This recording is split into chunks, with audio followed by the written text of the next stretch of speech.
Hello Year 6, welcome to your literacy video for Friday.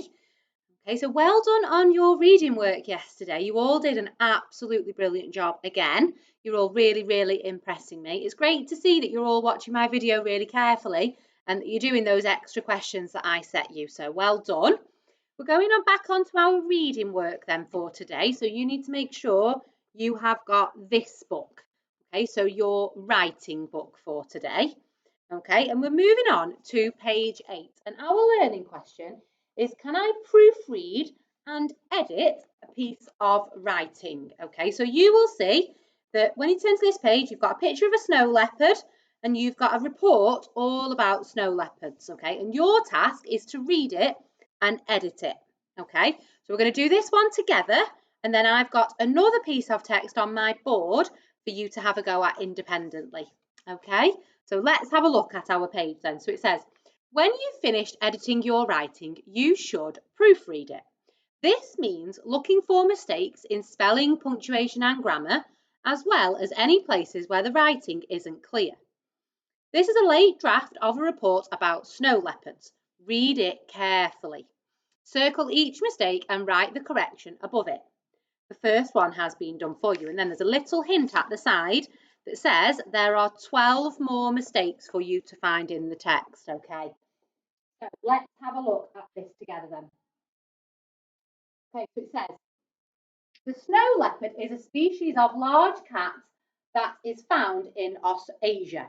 So it's already been changed, the error in that sentence. So it lives in mountainous areas like the Himalayas, where the landscape is rocky and the temperature is well low. So we know that rocky isn't spelt like that, okay? So rocky doesn't have an E in it, does it? Okay, so just rewrite it and spell it correctly above the word.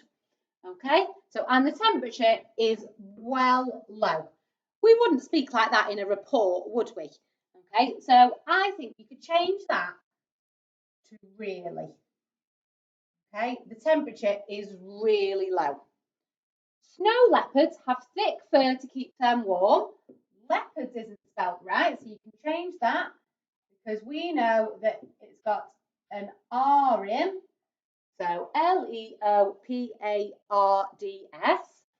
Snow leopards have thick fur to keep them warm, and their patterned coat allows them to blend in with their surroundings. Now, there's something wrong with this there. Okay, if the surroundings belong to them, it's their surroundings, then when it belongs to them, we need to have this there, don't we? T-H-E-I-R. Okay. They also have big furry paws that help them to walk on snow. So furry is wrong because we need double R. Okay.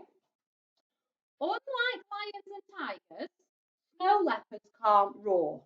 Okay. Unlike lions and tigers, there's a full stop after that. But does that make sense as a sentence on its own? Oh, sorry, let me just make sure you can see it all. So, unlike lions and tigers, that wouldn't make sense on its own, would it? So I think you need to change that full stop to a comma. Okay, so unlike lions and tigers, snow leopards can't roar. Now, this is a homophone. Okay, that's the wrong kind of roar. Okay, so remember, a homophone is when you've got two words that sound the same, but they mean different things. So this roar is like when you've got raw meat. Okay, so the roar for what a tiger and a lion does is R-O-A-R. Okay, so unlike lions and tigers, snow leopards can't roar. And then this doesn't really make sense here, this dash. So we could change that to a full stop and we could change that to a capital I. Okay, so instead they communicate in hisses and growls. And we've got a question mark at the end of that sentence. But it isn't a question, is it? Instead they communicate in hisses and growls. I think that just needs a full stop at the end. Okay, let's carry on reading then. Unfortunately, there were lots of threats to snow leopards. Global warming. So hang on, there were. we're talking about now, aren't we? So that's in the wrong tense. So unfortunately, there are lots of threats to snow leopards. Global warming is changing their habitats.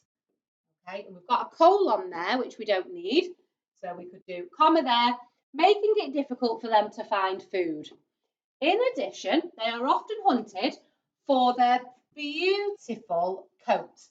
Now, I know that doesn't look right, so it's spelt wrong. Beautiful, then, when we add the suffix full, we have to change the Y in beauty to an I, don't we?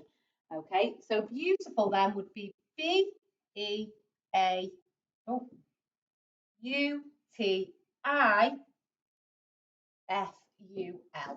Okay, so hunted for their beautiful coats. However, there is hope for the species. Many countries in Asia are trying to save the snow leopard by protecting its habitat and educating the public. Okay, so your job now then, now you've done it all in your book, is to go back to the very beginning and count how many errors you have circled and edited in your piece of writing, because we might have missed some. Remember, you've got to have 12. So if you haven't quite got 12, go right back to the beginning, read through it all and see if you can find the ones that you need. Okay? So that's the work in your book for today. But then I want you to have a go at one of your own independently. So that means by yourself, without my help. So when you're doing the next passage, I want you to remember to look for spelling errors. Remember, if a word doesn't quite look right, then it's probably going to be spelt wrong. Think about your spelling rules. Capital letters for the beginning of sentences, always, we all know that. And for proper nouns. Remember, proper nouns are the names of places, people. Okay, so remember, it's a name. And then basic punctuation such as full stops. Okay, so if you think it's, when you read it out loud, if it sounds like it's coming to the end of a sentence, but then it carries on, you're probably going to need a full stop. Or if there is no full stop there, but there's a capital letter and it's not a proper noun, then you might need a full stop. Okay, let's have a look together. So it says there are 16 errors to find. You need to remember that. Okay, right, let's scroll down a little bit so you can see the beginning. Oh, 1 second. Okay, so it says, Dear Diary, 2 days ago, something dreadful happened. The conditions crossing the Weddell Sea were difficult and Endurance, this is the name of the ship, became stuck on a large sheet of floating ice. I cannot believe this expedition that I have been planning for so long has come to such an awful end. So you've got nothing there, but then you've got a capital letter to have a think about what you need to put there.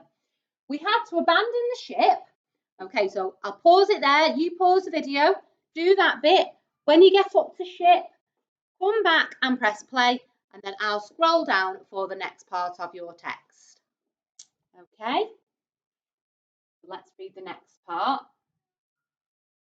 So we had to abandon the ship and we have made a simple camp on top of the Antarctic ice. Let's have a clue there. That is a place, isn't it? We have some rations, but I am hoping that a rescue team will arrive soon. So far, I took a breath there, so what you're going to need. So far, the only other living things we have seen are emperor penguins. For now, I need to keep my spirits high for the sake of my loyal crew. Okay, so you do that bit. Just scroll it down for the last bit. Speak soon, Ernest Shackleton. Okay, so this is his name, Ernest Shackleton. Okay. So that's your challenge for today, is to write that out in your purple or red book or on a piece of paper and edit it as you go. Okay, so you don't need to write it out and then circle. You can just change it as you go. Okay, I'm going to be looking out on the email today for some super handwriting, because most of your work for today is copying. So if you are just copying, then you can really take your time and concentrate on making your handwriting be the best that it can be. Okay, so I know it's lots of writing, but I know you are all capable of doing it. So make sure you all try your best for me. Don't forget, it is Friday today, so don't forget to do your spelling test and take a quick picture of your score and send it in. Okay, I hope you all have a lovely weekend and a lovely half term, and I will see you all soon.